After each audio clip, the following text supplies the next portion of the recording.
어린 소녀에 불과했던 성모님은 갑자기 찾아와 자기의 인생을 바꾼 운명 앞에서도 수동적인 태도를 보이지 않았습니다. 가브리엘 천사의 초대에 기쁘게 응답한 후 엘리사벳을 찾아가 가장 먼저 한 일은 하느님을 찬미하는 노래를 부른 것이었습니다. 그렇게 겁내거나 전전긍긍하지 않는 성모님의 모습에서 우리는 삶을 대하는 태도를 배우게 됩니다. 그리고 아기 예수님을 기다리며 환희에 차 성모님과 함께 노래를 부를 수 있습니다.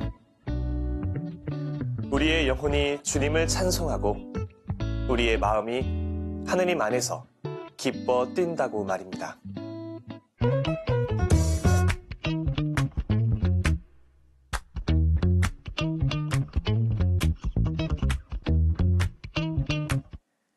이 시간에 함께 읽을 책은 마리아는 길을 떠나입니다. 이 책은 예수님의 탄생 예고와 마리아의 엘리사벳 방문 등을 묵상하면서 다시 오실 주님을 기다릴 준비를 할 수 있도록 독자들을 이끌어줍니다. 그렇게 예수님을 만날 준비를 마치면 우리는 삶에서 하느님과 그분의 가르침을 전하는 길 위로의 초대에도 응답할 수 있게 됩니다. 이 책을 쓴 에르메스 론키 신부님은 마리아의 종 수도회 소속 사제이며 신학과 종교학, 문화인류학을 공부한 학자입니다. 마리아 대학에서 후학을 양성하면서 다수의 저서와 가톨릭 매체에 기고하는 복음 묵상 칼럼을 통해 독자들을 만나고 있습니다.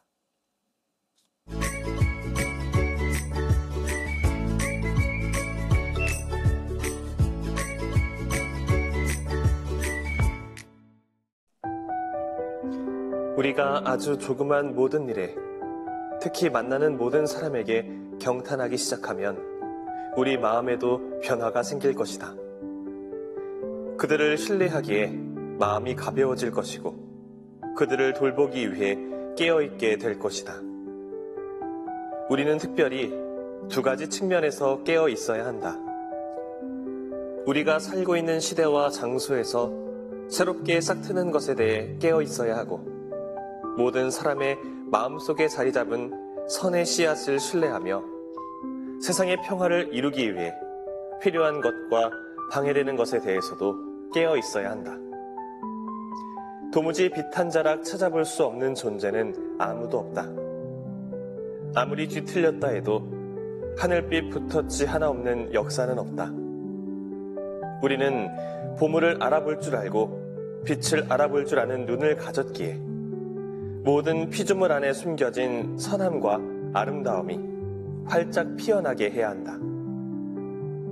경탄할 줄 아는 사람이 존재하는 한 세상은 언제나 경이로울 것이다. 거듭 강조하지만 그리스도인은 지금 여기 펼쳐진 삶을 향해 그리고 영원을 향해 깨어 있어야 한다. 보이는 것이 전부가 아니기 때문이다.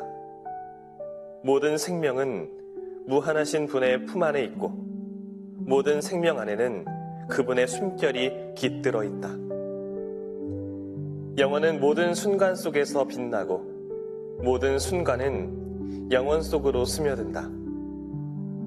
다시 오실 주님을 기다리기에 그리스도인의 삶은 끊임없이 이어지는 대림 시기를 사는 것과 같다.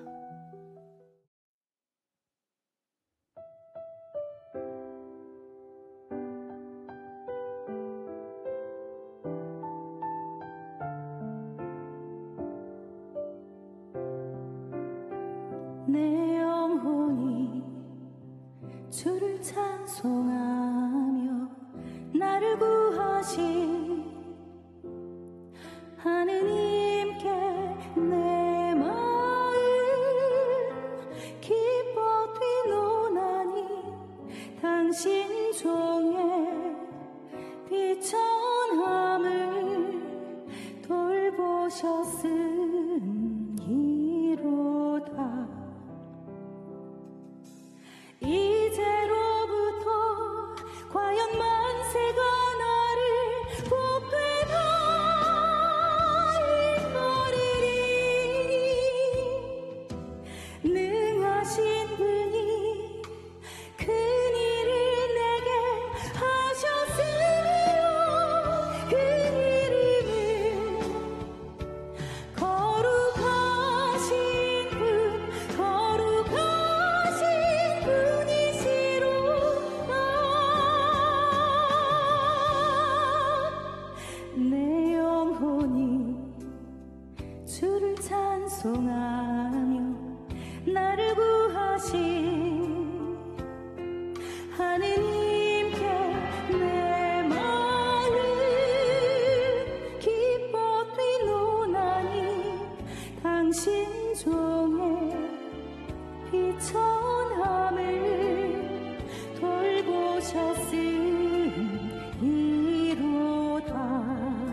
이제로부터 과연 만세가 나를 복되다 일거리니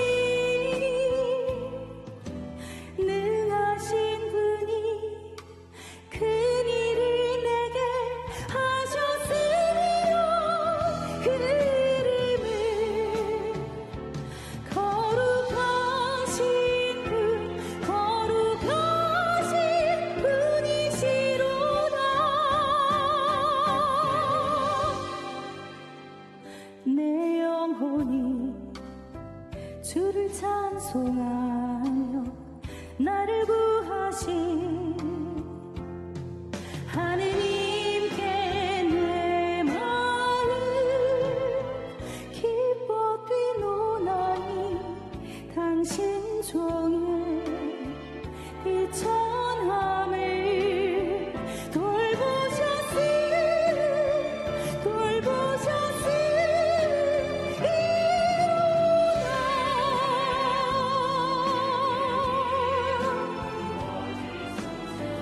모든 주님의 손이 오니 그대로 저에게 이루어지소서.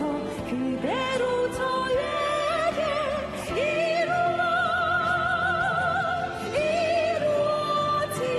이루어지소서.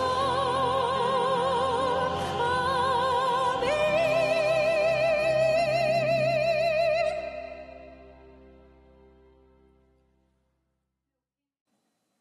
기약이 없는 기다림은 사람을 지치게 하지만 예수님이 다시 오실 것을 믿는 우리에게 기다림은 설렘이며 기쁨이 됩니다. 책에서 말하듯 우리의 전생애가 대림식이라면 우리는 이 여정의 끝에서 행복한 결말을 맞이하게 될 것입니다.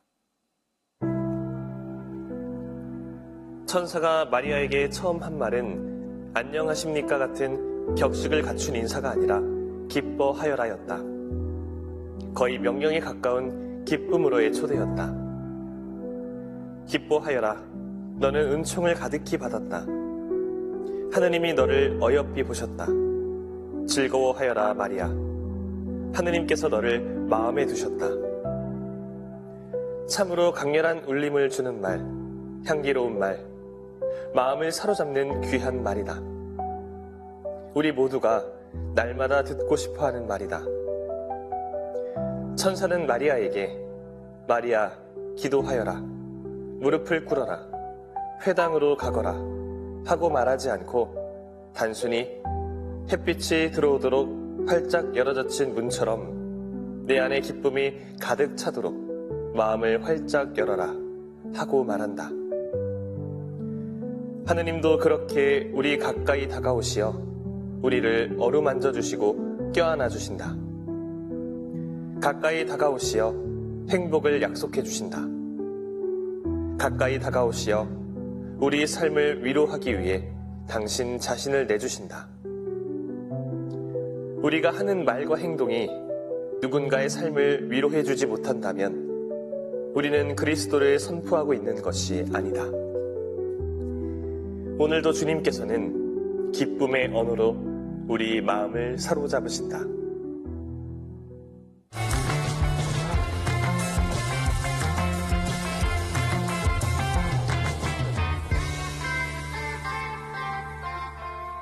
대림시기의 주요 복음들 중에서 마리아와 관련된 이야기들을 묶은 묵상서인 마리아는 길을 떠나에서 저는 개인적으로 마리아는 길을 떠나 서둘러 갔다 라는 루카복음 1장 39절의 말씀을 중심에 둔 제3장의 내용에 집중해 보았습니다.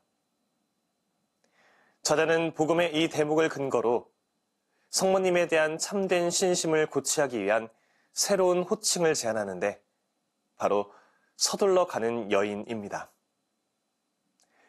저자는 복음 속 마리아가 서둘러 떠나는데 거리낌이 없음을 강조합니다. 그 무엇에도 구애받지 않고 그 누구에게도 허락을 청하거나 조언을 구하는 일 없이 집과 가족과 친지는 물론이고 약혼자 요셉까지도 뒤로하고 석 달 동안 떠나 있었던 모습이 하느님 안에서 무한한 자유로움을 느끼는 마리아의 마음가짐을 드러내줍니다. 저자는 그런 마리아를 아무것도 미리 정해지지 않은 땅이며 자유롭고 행복하게 생명이 싹트는 자유의 터전과 같은 존재로 여깁니다. 특별히 저자가 카밀라 바티스타 다 바라노의 말을 인용한 대목이 마리아의 자유로움을 상징하듯 다가옵니다. 지혜로운 사람은 걷고 의로운 사람은 달리지만 사랑에 빠진 사람은 날아간다. 이처럼 마리아는 하느님과 깊은 사랑에 빠져 있었습니다. 하느님을 향한 이 깊은 사랑으로 인해 자신에게 밀려올지 모를 세상의 온갖 부조리를 마리아는 신경 쓸 겨를이 없어 보입니다. 복음 안에 담긴 마리아의 지체 없는 모습, 자유로운 모습은 모두 하느님을 향한 마음으로부터 가능했던 것입니다. 이 같은 마리아의 모습에서 알 수 있듯이 사랑에 빠진 사람은 결코 게으르지 않고 무신경하지 않으며 늘 부지런한 모습을 유지할 수 있습니다. 그러면서도 자신의 만남과 포옹이 필요한 모든 이들에게 제대로 응답하지 못하고 있다 느끼며 늘상 스스로를 향한 불만족스러움을 품습니다. 사랑하는 대상에게 주고 또 주어도 계속 부족하게만 느껴지고 사랑하는 대상을 위해 내어주는 나 자신의 시간 역시 매번 짧게만 느껴집니다. 그렇게 마리아를 향한 루카 복음사가의 서둘러 갔다는 증언은 아무리 서둘러도 항상 뒤처지는 것 같고 아무리 채워도 항상 부족하다고 느껴지는 것 같은 마리아의 하느님을 향한 깊은 사랑을 상징하게 됩니다. 이 같은 마리아의 마음을 마주하며 저는 교회의 사제로 살아가는 제 자신의 마음가짐을 돌아보게 되었습니다. 과연 저는 주님을, 또 세상과 교회를, 그리고 사목 안에서 마주하는 수많은 사람들을 마리아가 하느님을 사랑하는 그 마음으로 서두르듯 대하고 있는지에 대한 성찰을 하게 됩니다. 부끄럽게도 저는 서둘러 갔다는 루카 복음사가의 증언에 미치지 못했던 수많은 저의 모습들이 떠올랐습니다. 며칠 전 이전 본당 신부님의 부탁으로 전 본당에서 어린이 미사와 청소년 미사를 집전하게 됐습니다. 보통 이전 임지였던 본당에서 미사를 집전하는 일은 흔하지 않으므로 평소에 느끼기 어려운 묘한 긴장감이 미사 집전 전날부터 제 마음 안에 일었습니다. 그렇게 2달여 만에 주일학교 친구들과 선생님들, 또 여러 교우분들을 마주하고 함께 미사를 봉헌하는 시간은 이제 9년 차로 향하는 저의 사제 생활 안에서 한 번도 경험해보지 못했던 여러 감정들을 불러일으켰습니다. 그 여러 감정들 중에서 가장 마음 깊이 다가온 감정은 미안함이었습니다. 이제는 본당의 담당 신부가 아닌 잠시 방문했다 떠나는 손님 신부로서 본당의 어린이 친구들과 청소년 친구들을 마주하게 되니 이전에 본당 담당 신부였던 시절에 최선을 다하지 않았던 저의 모습들이 뒤늦게 떠오른 것입니다. 바쁘다는 핑계로 제대로 살피지 않았던 순간들, 모든 친구들을 같은 마음으로 품어주지 못했던 당시의 제 마음가짐, 또 저의 컨디션이나 주변의 분위기에 따라 일관되게 행하지 못했던 저의 사목 방식 등이 후회로 다가왔습니다. 본당에 머무는 동안에는 의식하지 못했던, 더 부지런하게 사랑을 베풀지 못한 저의 게으름과 더 서둘러 모든 이들을 품어주지 못했던 저의 나태함이 이 같은 후회를 불러온 것 같습니다. 반대로 오랜만에 만나는 저를 예전과 다르지 않은 마음으로 환대해주고 어색함 없이 함께하는 시간을 즐겨준 본당의 어린이 청소년 친구들과 또 여전히 본당 공동체를 위해 애쓰고 있는 주일학교 선생님들과 자모의 학부모님들의 모습에는 게으를 틈이 없고 무신경할 새가 없는 사랑에 빠진 사람의 전형이 담겨 있었습니다. 그렇게 하느님의 사랑 앞에 서두를 수밖에 없었던 마리아처럼 본당의 어린이 청소년 친구들과 교우분들은 지체할 새 없이 서두르며 하느님의 사랑을 나누는 모습을 보여주었습니다. 이번 대림 시기를 맞이하며 마리아가 그러했던 것처럼 하느님의 사랑 앞에 지체 없이 서두를 수 있는, 그렇게 게으른 모습이 끼어들 여지가 없는 우리 자신이 될 수 있으면 좋겠습니다. 그러한 서두름이 주님 안에서 진정한 자유를 만끽할 수 있도록 우리를 이끌어줄 수 있음을 기억해야 하겠습니다. 마리아는 우선 길을 떠났다. 더는 집 앞마당만으로 충분하지 않았기 때문이다. 그녀는 창가에 앉아 삶이 그냥저냥 흘러가는 것을 우두커니 바라보고 있는 것에 만족하지 않았다. 여행을 떠난다는 것은 자신이 느끼는 두려움에 휘둘리는 것이 아니라 꿈을 품은 채 자리를 털고 일어나는 것, 불평을 멈추고 누군가를 향해 걸어가는 것이다. 하느님을 잉태한 채 유다 산악지방으로 길을 떠나는 마리아의 모습은 우리 삶의 의미와 목적에 관해 복음서가 제시하는 장면 가운데 가장 강렬하다. 수도자가 되든 일반 신자가 되든 그리스도인이 된다는 것은 삶에서 자기 안에 품은 하느님을 나르는 사람이 된다는 뜻이다. 보물 같은 그분을 전하기 위해 길을 떠난다는 뜻이다. 참으로 아름다운 비유다.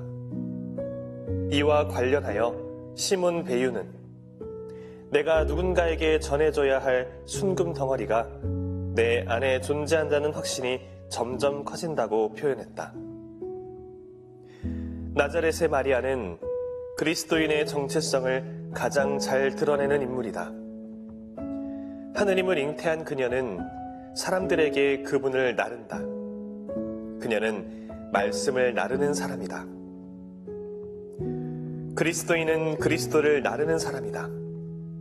자기 안에 또 하나의 생명을 품고 살아가며 이 땅에서 하느님을 나르는 사람이다. 그는 자기의 삶과 하느님의 삶으로 이루어진 두 겹의 삶을 살고 있으며 그 두 삶은 하나의 강을 이룬다. 길을 떠난다는 것은 그 길에 서 있을 수많은 일들을 각오한다는 것을 의미합니다. 성모님은 아이를 가진 몸으로도 길 위에서의 모험을 기꺼이 받아들이셨습니다. 길 위에서의 삶은 순탄치만은 않을지도 모릅니다. 하지만 하느님의 가르침을 간직하고 있기에 우리도 그 길 위로 기꺼이 나아갔으면 좋겠습니다. 우리의 떠남이 누군가에게는 기쁜 소식이 되어 전해질 수도 있을 테니까요. 저는 다음 시간에 새로운 책으로 돌아오겠습니다. 평범한 일상 속에서 지혜를 발견하는 시간, 책. 지금까지 함께 해주신 여러분, 감사합니다.